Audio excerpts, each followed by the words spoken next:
BC reservation అని బీసీలను మోసం చేసిండు.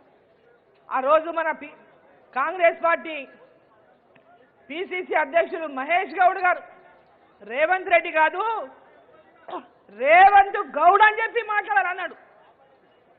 అంత ఘనంగా బీసీలకు న్యాయం చేస్తున్నాడు రేవంత్ రెడ్డి గారు అని చెప్పి రేవంత్ గౌడ్ అని చెప్పాలన్నారు.